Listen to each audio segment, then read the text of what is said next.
제가 아내랑 보는 프로그램, 또 아내랑 본다기보다 제가 일방적으로 보지만 좀 일로 와서 같이 좀 봐 이렇게 하는 프로그램 중에 하나가 이혼 숙녀 캠프라는. 자, 여러분 뭐 이게 한두 번 이게 접해셨을 수도 있는데 이게 관찰 예능입니다. 관찰 예능인데 갈등을 겪고 있는 부부들이 이제 이혼을 할까 말까 하면서 해결받기 위해서 솔루션을 신청하면 2박 3일 동안 뭐 여러 가지 상담, 서로의 상황을 파악해서 마지막에 가상 재판까지 이루어지면서 정말 이혼할 거냐 아니면 좀 더 고민해봐라 라고 하는 것을 가지고 다시 이혼을 돕는 프로그램이 아니라 다시 부부의 관계를 개선해서 이혼하지 않도록 이끄는 내용입니다. 거기에 출연한 부부들은 서로 상대에 대해 고발을 합니다. 남편은 아내의 이런 부분 때문에 못 살겠습니다. 아내는 남편의 이런 부분 때문에 못 살겠습니다. 이러면서 서로 헐뜯는 거죠. 나름 헐뜯고 우리는 이래서 헤어져 살려고 합니다라는 정당성을 얘기할 때에 그 영상들을 보는데 저희가 봤을 때도 야 저거는 좀 심하다 이런 사람이 있고 한편으로는 어떻게 저거를 또 참고 살았을까 하면서 공감하는 것을 보면서 또 그럼에도 불구하고 상담과 솔루션을 통해서 다시 관계 회복이 되어지고 회복하는 모습을 보게 됩니다. 그런데 이 갈등이라는 것은 부부 관계뿐만 아니라 사람 간에 갖고 있는 모든 관계에서 있을 수밖에 없다는 것을 우리가 알게 됩니다. 현재는 그래서 갈등의 시대라고도 할 수 있어요. 그래서 뭐 같이 2명 이상만 있으면 성경에는 2사람 모인 곳에 내가 함께 있겠다고 하는데 현재 우리는 2사람만 있으면 갈등이 있습니다. 이럴 정도로 다양한 갈등의 시대에 살아가고 있다는 것이죠. 근데 이 갈등은 이제 어떤 영향을 줍니까? 서로를 힘들게 하고 지치게 하기 때문에 갈등이 있으면 안 된다는 걸 인지를 합니다. 그래서 서로 갈등이 있으면 이것을 어떻게 해결해 볼까? 대화를 하든지 아니면 어떤 방법을 통해서 그 갈등을 최대한 줄이고 갈등으로 나눠지기보다는 하나로 사랑하고 다시 연합하는 것이 우리의 모습이었다라는 거죠. 근데 지금은 이 갈등의 해결의 모습이 어떻게 변했냐면 서로 힘과 힘으로 부딪히기 시작했다라는 겁니다. 그래서 내 편을 만들기 시작합니다. 그래서 내 의견이 옳아. 저 사람은 틀려.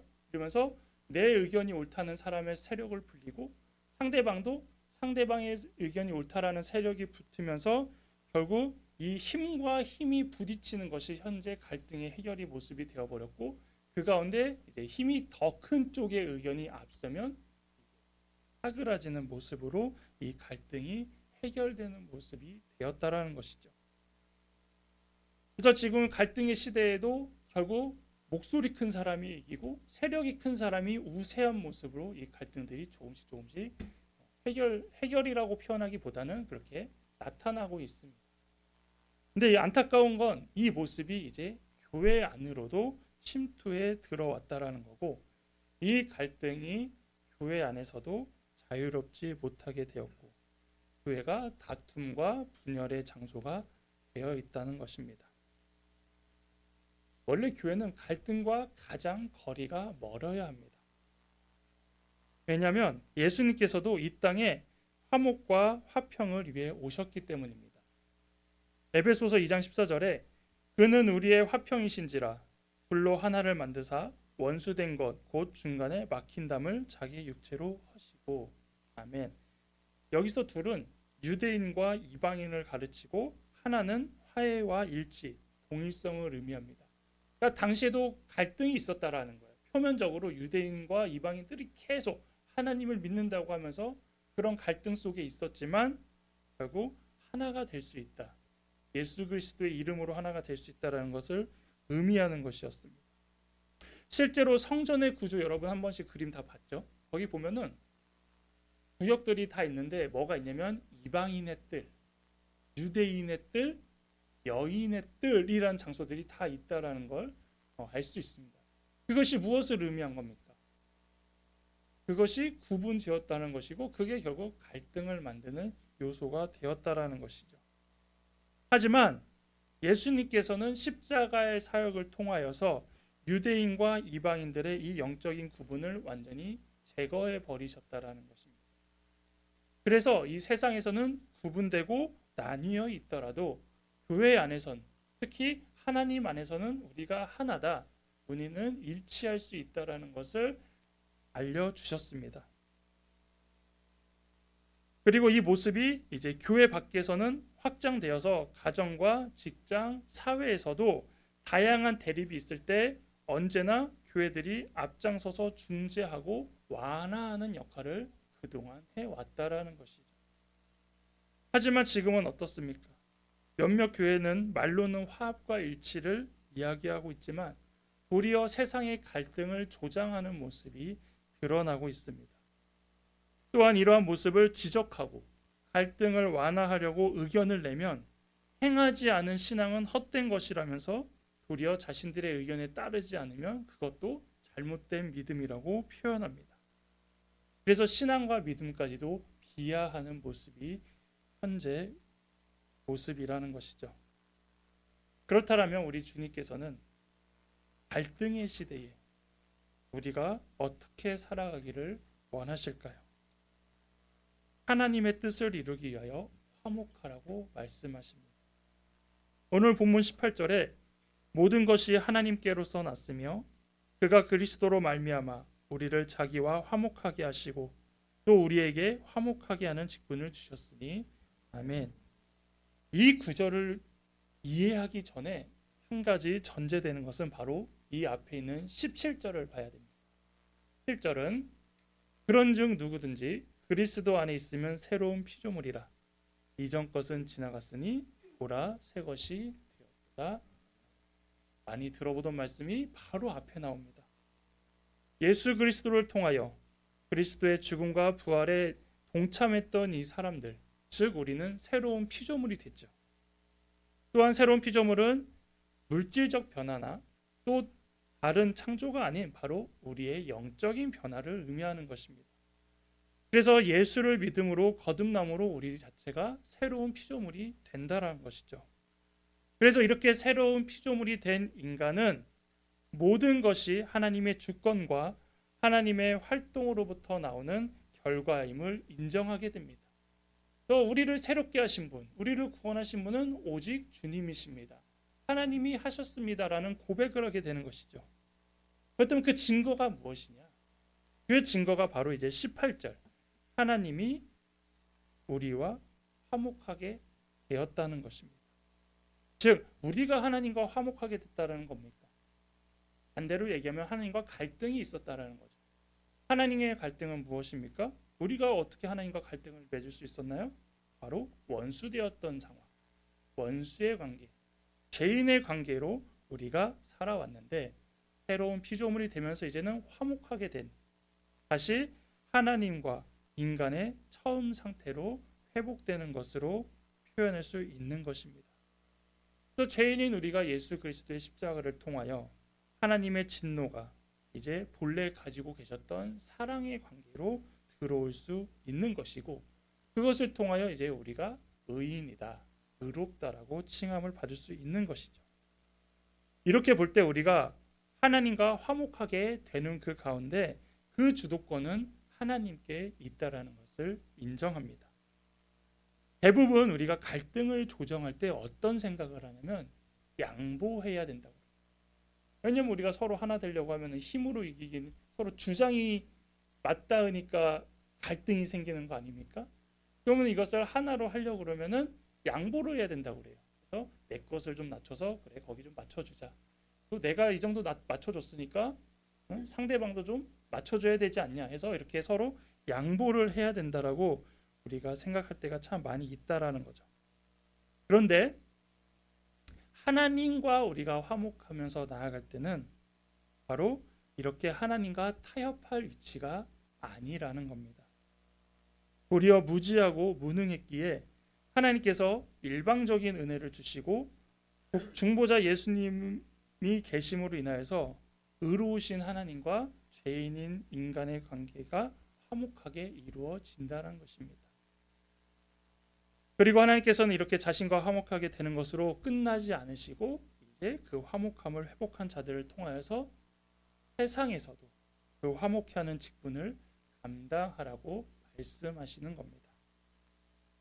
그래서 하나님께서는 자신과의 화목도 중요하지만 더 확장해서 이제 사람들과도 화목해라, 하나 되라는 말씀을 하고 계십니다. 근데 사람들과의 화목이 얼마나 중요하냐? 이 말씀을 예수님께서 마태복음 5장 23절에서 24절에서 말씀하셨습니다. 그러므로 예물을 제단에 드리려다가 거기서 내 형제에게 원망 들을 만한 일이 있는 것이 생각나거든 예물을 제단 앞에 두고 먼저 가서 형제와 화목하고 그 후에 와서 예물을 드리라. 하나님께 예물을 드리는 것은 하나님과 사람과의 관계를 보여주는 의미 있는 행동입니다. 한편으로는 예배라고 표현할 수도 있습니다. 그런데 여기서 이제 예수님께서는 하나님과 우리와의 관계도 중요하지만 먼저 인간과의 관계가 중요하다라는 것을 이 말씀을 통해서 알려주고 있습니다. 대부분 사람들은 수직적인 관계와 수평적인 관계가 있을 때 대부분 신경 쓰는 것을 수직적인 관계에 더 신경을 씁니다. 그래서 이렇게 가족끼리 있다가도 뭐 회사가 부르면 가고 상사가 부르면 가고 누가 부르면 가고 이게 뭡니까? 이게 수직의 관계이지 않습니까? 나름의. 그래서 우리는 그렇게 더 중요하다고 생각을 하고 신경을 씁니다. 하지만 예수님께서 뭐라고 말씀하시냐? 수평적인 관계가 해결되지 않으면 수직적인 관계가 의미 없다라는 걸 말씀하고 계십니다. 즉 예배 전에 하나님 앞에 나올 때 우리 안에 먼저 화목함과 평안과 화평이 없으면 의미가 없다라는 한 치 앞도 모르는 우리에게 문제의 크기와 경중과 상관없이 예배 자리에 나오기 전에 다툴 수도 있습니다. 기분이 상할 수도 있습니다. 짜증나는 일이 생길 수도 있습니다. 그렇다면 어떻습니까? 예배 끝나고 보자. 뭐 이럴 수도 있고 아니면 그걸 계속 마음 한켠에 담고 있을 수도 있다는 것이죠. 그런데 이런 각오를 갖고 오는 게 아니라 이것을 해결하고 오라는 겁니다. 다퉜다라면은 다시 무마시켜서 오든지 아니면 또 혼자 받은 어떤 기분 나쁨이 있으면 그냥 용서하고 오던가 그냥 담아두지 말고 오든지 이렇게 와야 된다라는 것이죠. 여러분 마음이 불편한데 온전한 예배를 드릴 수 있으시겠습니까? 지난번까지 계속 예배에 대해서 이야기를 했습니다. 영과 진리로 드려야 되고 우리가 준비된 예배를 드려야 된다고 계속 얘기를 했는데요. 그 준비가 헌금의 준비, 마음의 준비 다 좋습니다. 하지만 우리 마음이 평안하고 화목하고 기쁜 마음이 바로 준비된 예배가 될 수 있다는 겁니다. 근데 우리 마음이 불편해요. 뭔가 계속 다급해요. 예배 후에 있을 약속 때문에 뭔가 계속 또 막 조마조마하고 아침에 별거 아닌 거 가지고 이렇게 오시다가 투닥투닥 하는 것도 담고 있어가지고 기분 나빠 있고 이런 모습으로 앉아 있으면 과연 기뻐하시는 예배, 영과 진리의 예배가 드려질 수 있냐는 말입니다. 그래서 예수님께서 이 말씀을 하신 거예요. 하나님 앞에 나오기 전에, 즉 예물을 드리기 전에 그 마음부터 잘 정리해가지고 와라라고 말씀하고 있는 것이죠. 그렇기 때문에 다양한 문제들이 있겠지만 그 중에서도 화목한 마음을 회복하며 나와야 된다라는 것입니다.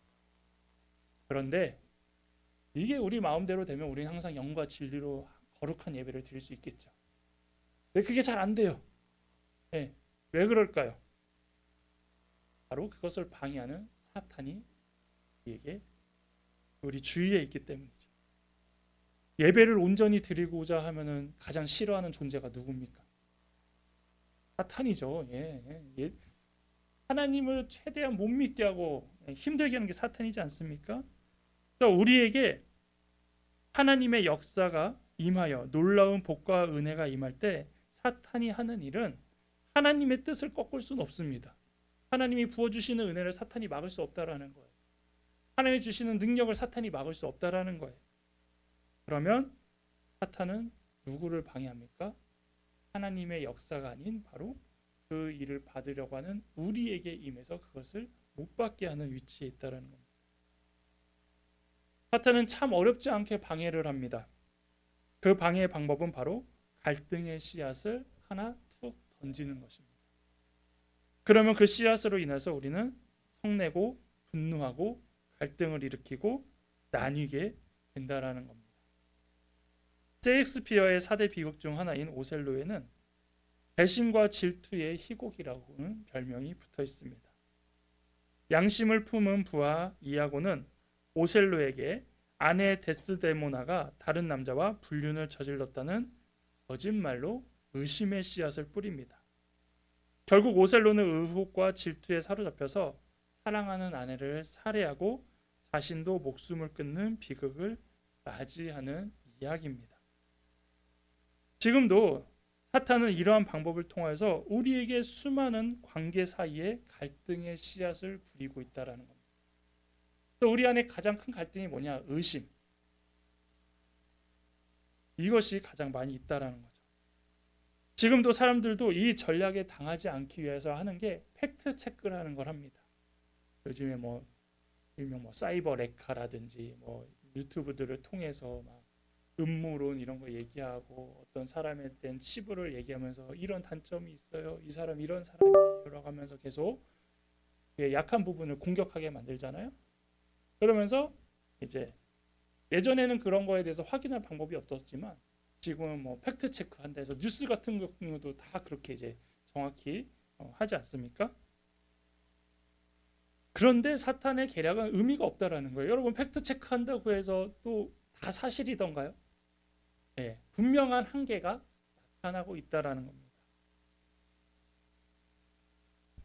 왜냐하면 이미 그 갈등의 씨앗이 자라면서 피해를 입은 사람들의 삶이 난도질되어 있기 때문에 팩트 체크에서 사실이라고 드러난들 이미 그 이전에 많은 부분으로서 상처를 입고 피해를 입는 일이 일어나는 것이라는 거죠. 그래서 이 갈등의 씨앗이 사탄이 뿌렸을 때 바로 뿌리 뽑지 않으면 이미 그 씨앗의 영향력은 있다라는 겁니다. 이런 가운데 이제 교회의 역할이 더 중요해진 것이 교회는 다양한 갈등과 어려움 속에서도 사랑과 용서로 해결할 수 있고 덮을 수 있기 때문입니다. 이러한 모습대로 살도록 화목하게 하는 직분을 받은 우리가 더 사명이 빛나야 될 때입니다. 저 교회에서도 끼리끼리 하지 말라는 이유가 항상 끼리끼리 모이면 상대방을 칭찬하거나 올려주는 얘기를 하기보다는 대부분 저 사람 어떻대? 어떤 문제가 있나 봐. 오늘은 표정이 왜 저래? 뭐가 있다던데? 이러면서 다양한 이제 소설가들이 되시지 않습니까? 그러니까 이런 부분들에 이제 갈등의 씨앗을 뿌리고 있다라는. 근데 이게 사회에서도 당연한데 또 사회는 그걸 전략이라고 또 표현하잖아요. 승리를 위한 전략. 하지만 교회 안에서는 그래선 안 된다라는 것이고 그것 때문에 실제로 많은 갈등들이 있으면서 교회들이 어려움을 겪는 경우도 있다라는 것입니다. 그렇다면 사탄은 언제 이 갈등의 씨앗을 심을까요? 바로 교회에 하나님의 역사와 부흥이 일어나고 교회의 영향력이 확장될 때입니다. 이럴 때 사탄이 이 갈등의 씨앗을 뿌리는 걸 보면은 참 간 큰 녀석이라는 거예요. 지금 말하는 이 표현은 뭐냐면 가장 하나님이 역사하시고 일하시고 교회가 영적으로 민감하고 힘을 낼 때인데 이때 사탄이 도리어 공격을 한다라는 것이죠. 하나님의 전인 교회를 그것도 성령으로 충만하여 교회들이 힘을 낼 때 공격한다는 것은 사탄도 그만큼 만만치 않은 녀석이라는 것입니다. 마귀가 던지는 이 갈등과 분열의 씨앗은 어디에 던지냐면 우리 내면의 가장 약한 쪽을 공격합니다. 그래서 삐뚤어진 마음으로 모든 것을 비판하고 부정적으로 바라보게 만들고 권위와 질서에 복종하지 못하게 하며 다른 사람의 말에 휘둘리거나 그들을 선동하게 하는 것입니다. 지금도 정치적인 위치에서 선동하는 목회자들이 이런 사람들로 보입니다. 코로나 시기가 끝나고 가장 늦게 회복하는 데가 어디냐면 바로 교회입니다. 코로나 시기에 보이지 못하여 이 교회의 특수의 조직력이 와해되기도 하고 또한 수많은 영상들로 인하여서 이단들과 거짓 복음 그리고 거짓 교리들이 빠르게 확산되면서 이 교회의 전통과 정통이 더 도전받고 있기에 교회의 회복력은 상당히 느리게 진행되고 있다는 것이죠. 그럼에도 불구하고 교회들은 고군분투하며 다시 복음으로 세워져 가려고 다양하게 노력하고 있습니다. 그리고 서서히 이제 힘을 내고 이 교회 영향력이 다시 세워지려고 할 쯤에 영향력 있다라는 목회자들이 정치에 빠져 물타기를 하면서 다시 교회와 목회자의 이미지가 실추되어 있는 모습이 간간히 드러나고 있다는 것이죠. 그래서 우리가 아무리 건강한 교회여도 그리고 몇몇 사람이 아닌 대부분이 깨어있는 교회고 은혜로운 교회라고 말해도 세상이 바라보는 눈은 결국 똑같은 교회라고 볼 수밖에 없습니다. 그래서 사탄이 뿌린 이 갈등의 씨앗이 자라고 있는 모습을 우리는 과연 가만히 바라보아야만 하는 것인가? 아까도 얘기했듯이 이게 힘의 논리로 들어가기 시작하면 우리는 너무나 힘이 미약하기 때문에 그냥 바라보고만 있어야 되는가? 그렇지 않다라는 겁니다. 이런 상황에서도 일하시는 하나님을 찾고 그 하나님을 우리는 계속 바라봐야 합니다. 이스라엘 자신들이 전쟁에서 패배하여 노예로 끌려갈 때도 하나님은 일하셨습니다. 이스라엘이 타락하여 하나님을 멀리할 때도 하나님은 일하셨습니다. 이스라엘 민족이 애굽의 종이 되고 로마의 식민지가 되었을 때도 하나님은 일하고 계셨습니다. 이처럼 지금도 하나님께서는 분명히 일하고 계시고 그 가운데 우리에게는 화목해야 하는 직분을 감당하게 하시는 것입니다. 물론 몇몇 사람들로 인하여 분열되고 변질되고 무너지는 상황까지 갈지라도 하나님의 나라는 그리고 하나님의 자녀들은 쉽게 무너지지 않는다는 것을 하나님은 보여주고 계신다는 것이죠. 사탄은 저와 여러분에게도 다양한 갈등의 씨앗을 뿌려놓았습니다. 그래서 우리는 이것을 찾아내야 됩니다. 그리고 뿌리 뽑아서 나 자신의 영적 성장과 또한 교회의 부흥과 또한 가정의 평안 그리고 직장의 여러 가지 것들의 걸림돌이 되지 않도록 스스로 뽑아낼 수 있어야 합니다.